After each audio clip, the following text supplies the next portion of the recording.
The same bread rotted on 6 days of the week and kept on the seventh.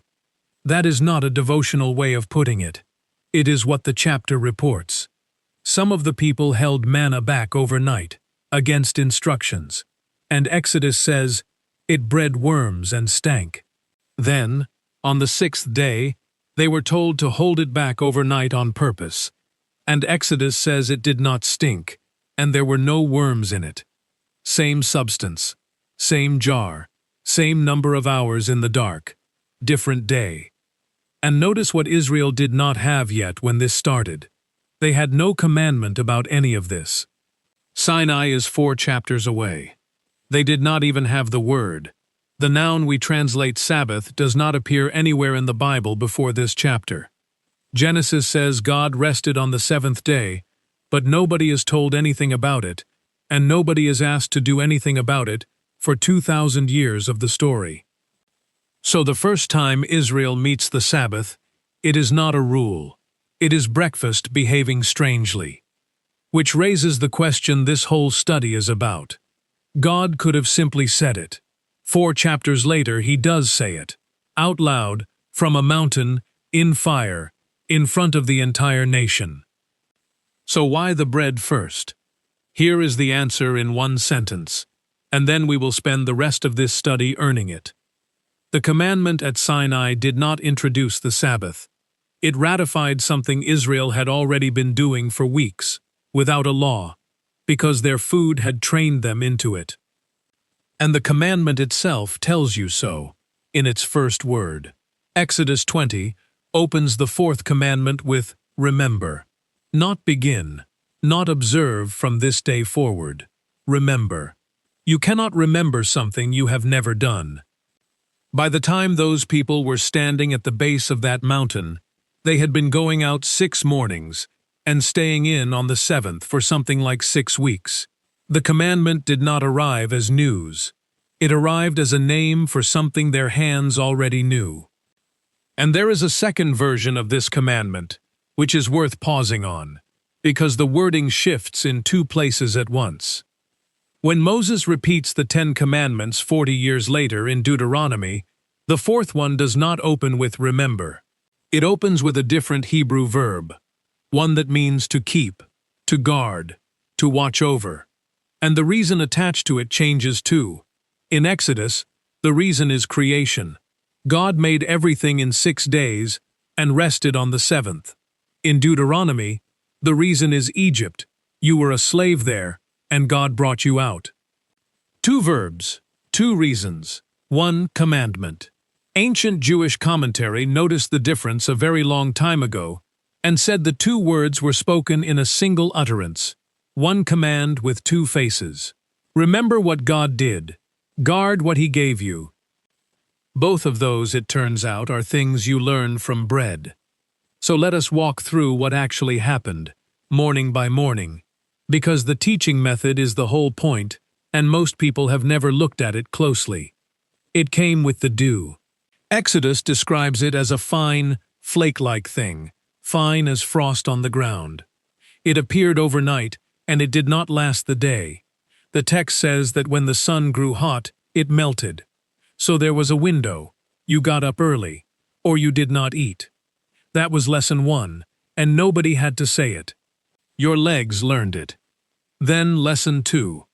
Moses told them to gather what they needed and leave nothing until morning. Some of them ignored him, which is the most human sentence in the chapter, and kept a portion back. By sunrise it was full of worms and it stank, and Moses was angry. Nobody had to explain what that meant either. You woke up, you smelled it, and you understood something about storage that no sentence would have taught you as fast. Then lesson 3. On the 6th day, twice as much came down. Twice as much. And the leaders of the community came to Moses confused, because they had spent 5 days learning that extra manna rots, and now there was extra manna everywhere. Moses told them, "Tomorrow is a day of rest. Cook what you are going to cook, and lay the rest aside." That is the first time the word appears. Not on a mountain, in a food instruction. and they laid it aside, and in the morning it was fine. No worms, no smell. The bread that had punished them for 5 days for exactly this behavior did not punish them for it now. Then lesson 4, which is the one that closed the circle. On the 7th morning, some of them went out anyway. Habit, or doubt, or just wanting to be sure. And the text says simply, they found none. Bare ground, nothing to gather, nothing to argue with. 4 lessons. Not one of them delivered as a rule. Every single one delivered through a stomach, a nose, or a pair of empty hands. And then the detail that changes the scale of the whole thing. Exodus says the people of Israel ate the manna for 40 years. 40 years is a little over 2,000 weeks, which means the ground outside that camp went bare on the same morning roughly 2,000 times. A generation was born, grew up, and reached middle age inside that rhythm. Nobody in that generation had to be taught the 4th commandment. They had never known a week that was shaped any other way. And now look at the 2 edges. The food itself enforced, because Israel was fenced in on both sides. On one side, you could not get ahead. Gather extra on an ordinary day, and it rots. There is no such thing as being 2 days ahead on manna. Effort could not be converted into security. On the other side, you could not fall behind. Gather nothing on the 6th day, and there is nothing on the 7th, because the 7th does not produce. The rhythm was not a suggestion you could opt out of by working harder. Picture the whole lesson as one jar on one shelf overnight. On 6 nights of the week, that jar is a mistake. It is doubt, made physical, and by morning it smells like it. On the 7th night, that same jar on that same shelf is obedience. Nothing about the jar changed. Nothing about the bread changed. The only variable was the day. Now, before we go a step further, something needs saying clearly, because this passage has been misused in both directions for a long time. Nothing here is an argument against planning. Nothing here says that saving is faithless, or that a person who keeps a full pantry is failing to trust God. Scripture is going to tell us plainly, in the very book that ends this story, that the manna had an expiry date on the entire arrangement. Hold that thought. We are coming back to it, and it matters more than most people realize. That framing also explains why the Sabbath cannot be reduced to the idea of a day off. Gathering manna was not hard labor. It lay on the ground. You went out, you picked up what your household needed, and you were finished before the sun was high. It was perhaps an hour's work. So the 7th day was not given, because they were exhausted. Nobody in that camp was more tired on the 7th morning than on the 3rd.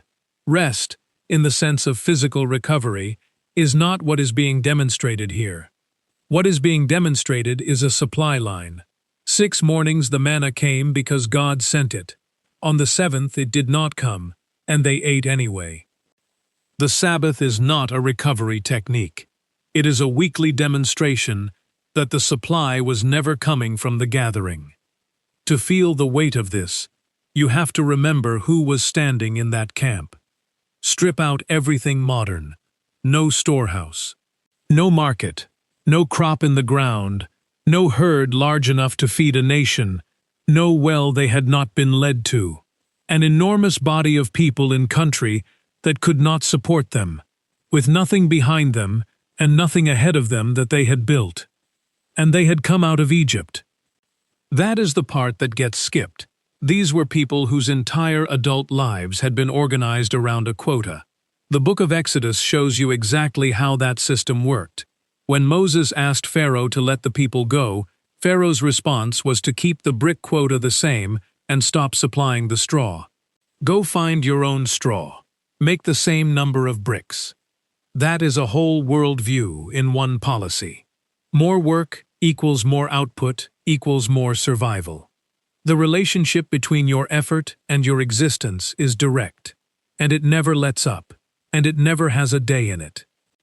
Now put those people in a wilderness, where the food arrives on its own, where gathering extra produces nothing, and where one morning a week the ground is simply bare. It is not a schedule, it is a deprogramming. And it is worth saying how unusual this was. Rest days existed elsewhere in the ancient world. Days tied to the phases of the moon.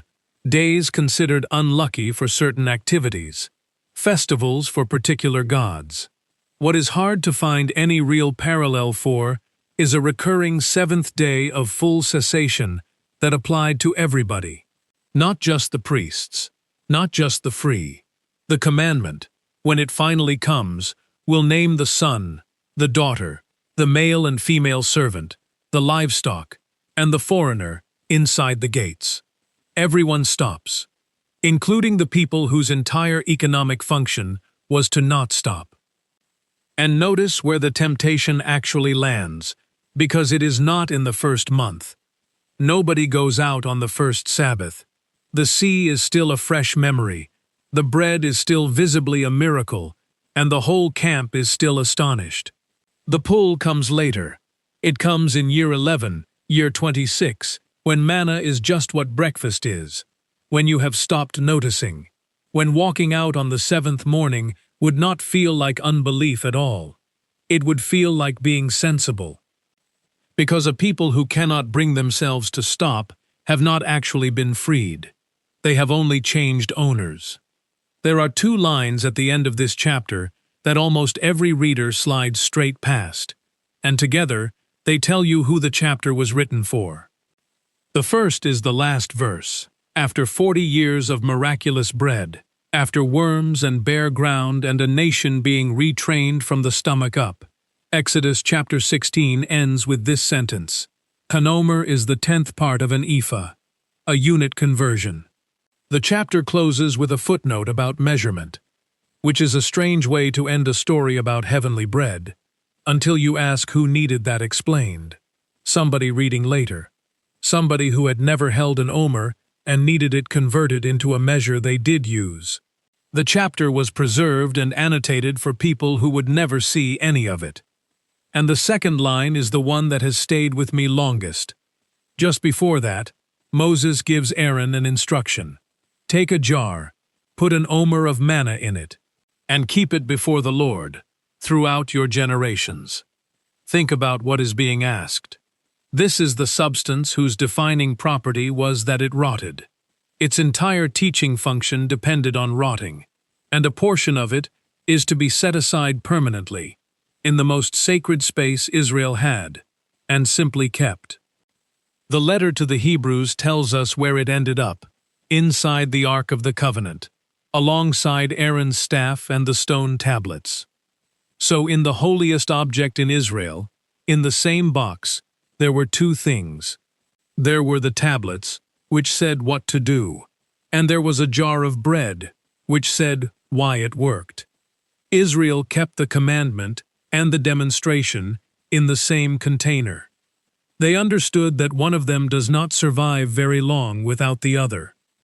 That is the shape of it, a commandment carved in stone, sitting next to a jar of the bread that taught it, in a box nobody was allowed to open. Quick word before we continue. If studies like this one are useful to you, subscribing keeps them coming and costs you nothing. And if you would like to go a step further, you can join as a channel member. That support covers the research hours, the writing, and the production behind every video, and it keeps all of this free for anyone who wants to sit down and open the text for themselves. To everyone already supporting the channel that way, thank you, sincerely. You are the reason this keeps running. Now, back to that expiry date, because the manna does not last, and what Scripture says about the day it stopped changes how this whole thing should be read.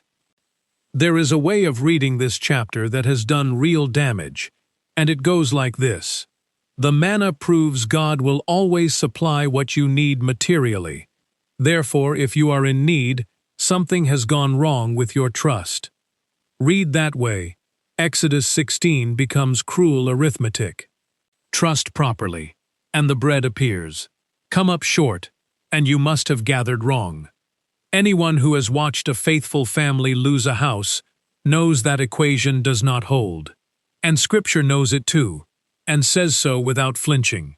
Paul told the Philippians that he had learned the secret of facing plenty and hunger, abundance and need, which means that Paul, doing exactly what God had called him to do, was sometimes hungry. Naomi went out full and came back empty, and said so out loud in front of the whole town. So what is the manna doing? Two things, and they work together. First, it was a temporary arrangement with a stated end, and the Bible is explicit about the date. In the book of Joshua, Israel crosses the Jordan, keeps the Passover in the land, and eats some of the produce of the country. And the text says, "The manna ceased the day after they ate of the produce of the land." There was no more manna for the people of Israel. 40 years, and then it stopped. It was never an economic model. It was a training arrangement for a people in transit, and when they were no longer in transit, it ended. Second, and this is the part that matters, the Sabbath did not end with it.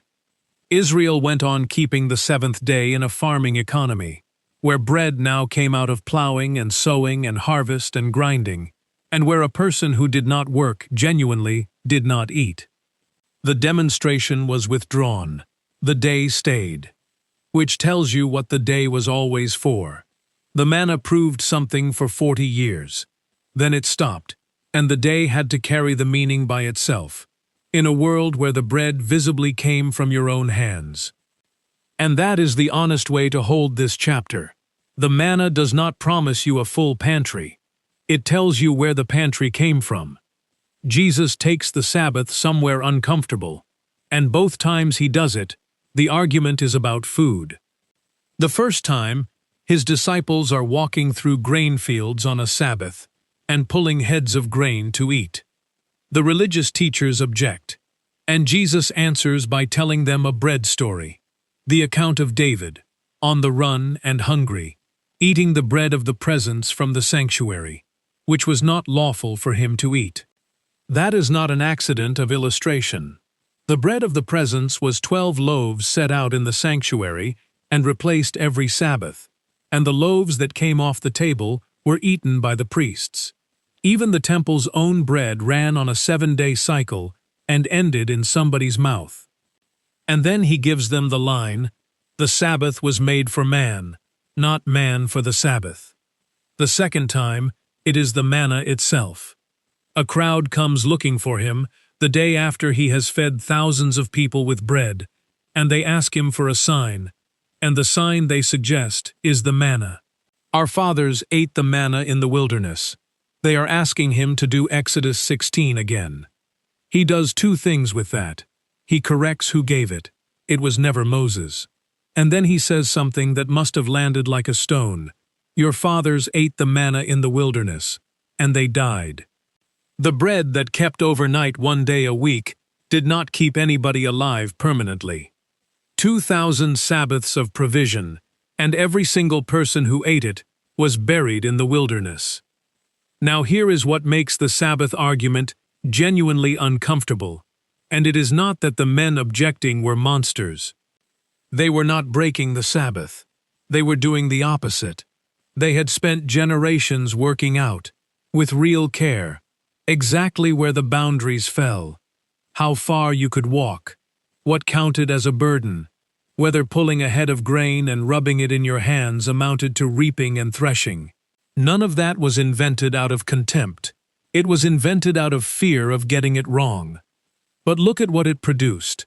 The 1 day in the week that existed to demonstrate that your effort does not generate your portion had become the day that required the most careful effort of the week.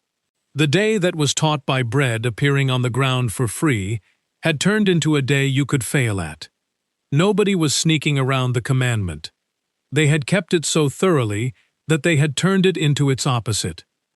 And that is the part worth carrying home, because it does not look like disobedience from inside. It looks like being serious. Which brings us back to the question we started with. Why bread first? Look at the order God actually used, because it is consistent, and it is deliberate. He did it first. Genesis 2. God finishes and stops, and the text says, He blessed the seventh day and set it apart. Nobody is commanded anything. Nobody is even watching. And notice that this cannot be about fatigue, because Isaiah says plainly that God does not faint or grow weary. The first Sabbath in Scripture was kept by someone who had no need of one. Then he taught it. Exodus 16. 6 weeks of bread behaving one way and then another, until a nation of former slaves had the rhythm in their bodies. Then he commanded it. Exodus 20. And by then the commandment could open with the word remember, because there was something there to remember. Did it, taught it, then commanded it, in that order. And that order is the argument. A commandment can be obeyed without being believed. You can keep a day perfectly and still be quietly convinced that the whole operation runs on you, and that you are simply taking a calculated risk once a week. That kind of obedience is exhausting, and it does not survive a hard year. But you cannot watch bread rot on Tuesday and keep on Saturday 2,000 times, and go on believing that your hands are what is feeding you. Which is worth sitting with, because plenty of people watching received their religion in the reverse order. Command first.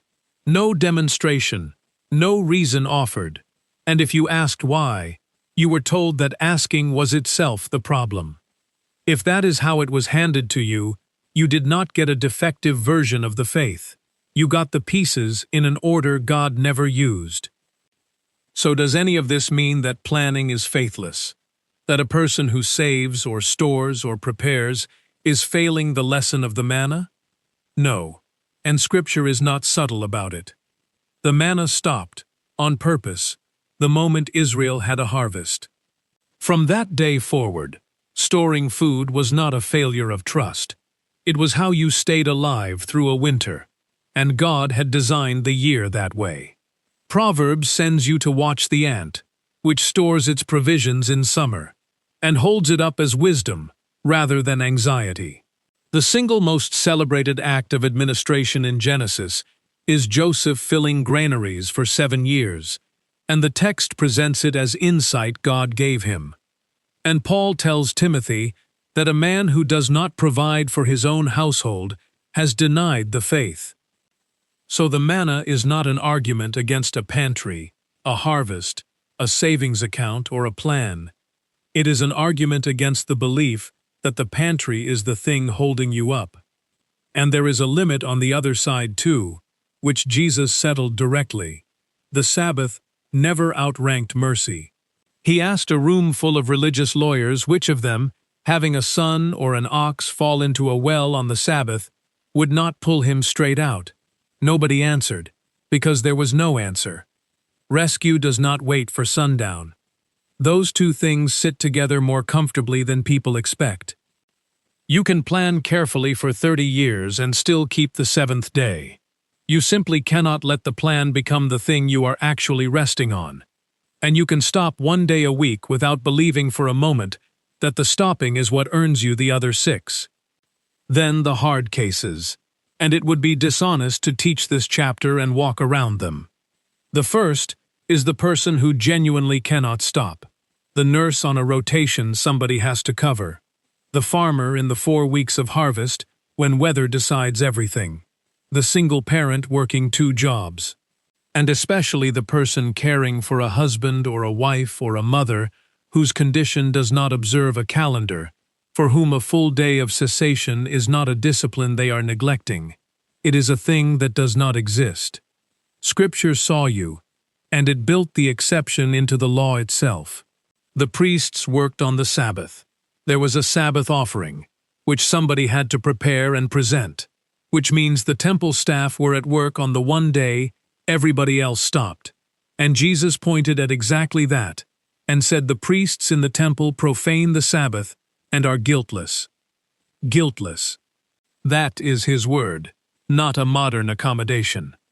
The second hard case is the person who did keep it, who rested and trusted and stopped every week for 40 years, and lost the farm anyway, or the marriage, or the child. The manna was never a transaction, and it was never insurance. Israel kept the Sabbath and still went into exile. The day was never a payment, and it never bought anybody an outcome. And the third is the person watching who is simply afraid right now, of the diagnosis, of the number in the account, of next year. If that is you, the seventh day is not one more thing to get right. It is the one day in the week when you are permitted to stop holding the whole thing up, on the grounds that you were never the one holding it up in the first place. Stand in the camp before sunrise. The dew comes down in the dark, and when it lifts, there is a layer on the ground. Exodus describes it as fine and flaky, like frost. It is on the sand, on the rocks, up against the tent lines, everywhere. Then the sound of a nation waking up. Hundreds of thousands of people coming out with jars and cloths and baskets, bending down, working outward from their own tents. Children sent out first because they are quick, an hour, maybe less, and then the sun gets high, and what is left on the ground dissolves, and there is nothing to see until tomorrow. 6 mornings like that. And then a 7th morning, when the dew comes and lifts and there is nothing under it, bare sand. The same ground, in the same light, with the same people standing on it, and no reason at all to bend down. Now find a man in year 11. He has a jar in his tent from yesterday that, by every rule his own hands have learned, should be crawling by now, and it is not. He has stopped being surprised by that. It stopped being remarkable somewhere around year 4. And find his daughter, who was born in the wilderness. She has never eaten anything else. She has never seen a field. And she has never once, in her entire life, seen the ground covered on that particular morning. Nobody sat that child down and taught her the 4th commandment. Nobody had to. She knows the shape of a week the way she knows the shape of the horizon. 6 mornings you go out, and then 1 morning you do not, and there is no more to be said about it than there is about the sun going down. An entire generation learned the Sabbath before they could read, from dirt. And then it stopped. 40 years later, on the other side of the Jordan, Israel keeps the Passover in the land, and the day after, they eat some of the produce of the country, unleavened cakes, and parched grain. Parched grain, roasted kernels. The most ordinary food in the ancient world, the thing a hired man eats standing in a field at midday. After 40 years of bread that came down with the dew, breakfast is roasted barley that somebody grew. And Joshua reports the rest in a single line, without ceremony. The manna ceased the day after they ate of the produce of the land. So picture the next morning.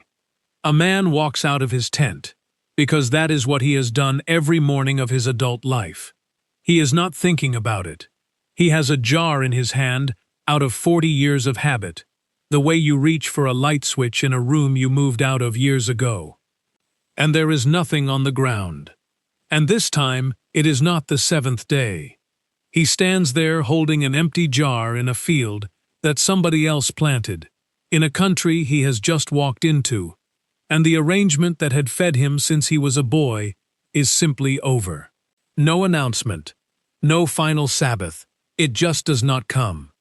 That is the morning the Sabbath had to start carrying the lesson alone, because from that day on, bread came from plowing, from sowing and waiting and weather and grinding.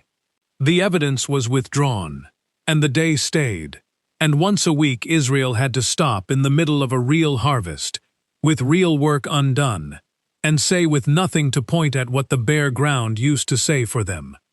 And that is exactly where you are standing. You have never seen manna. You have never once walked out at dawn to bare ground and learned this with your feet.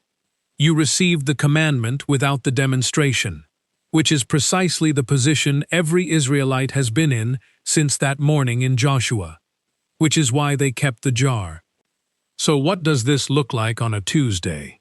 Start somewhere other than the calendar, because the first move is not scheduling. The manna's method was diagnostic.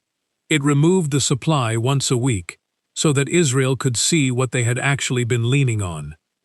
So the useful question is not how to protect a block of hours. It is, when you do stop, what gets loud? Whatever answers that question is the thing the day is about. Then notice where the gathering actually happens, because for most of us, it is not with our hands. You can put the work down and go on gathering all day with your head, running the numbers, rehearsing the conversation, solving Monday's problem on Sunday afternoon while technically sitting in a chair. Nobody in that camp walked out on the seventh morning and picked manna mentally. When they stopped, they stopped. Then the harder currency, which is different for different people. For some it means genuinely closing something, the laptop, the shop, the ledger. For others, the real cost is smaller and sharper, not checking, not just this one thing.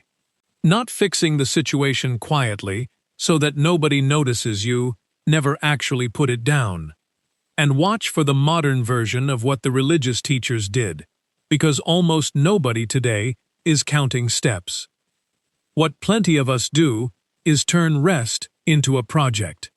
Optimize it, schedule it properly, read about it, assess afterwards whether we did it well, and feel the familiar disappointment when we did not, which takes the one-day design to prove that your effort does not produce your portion and turns it into another performance review. If it can be failed, it has stopped being the seventh day and become the eighth thing on the list. And if a whole day is genuinely not available to you, and for some of you it is not, and that is not a character flaw, then take the piece that is. The lesson was never primarily about the size of the block. It was about who fills the jar.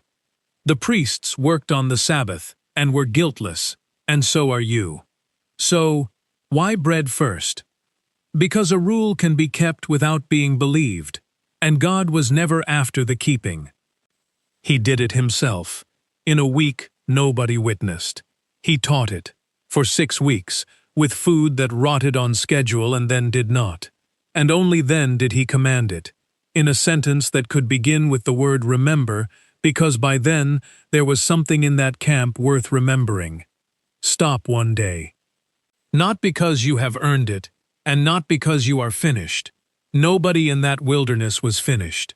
Stop because the ground was bare on the seventh morning for 40 years, and they ate anyway, and because you have been fed every single day of your life by a supply you did not generate and mostly did not notice.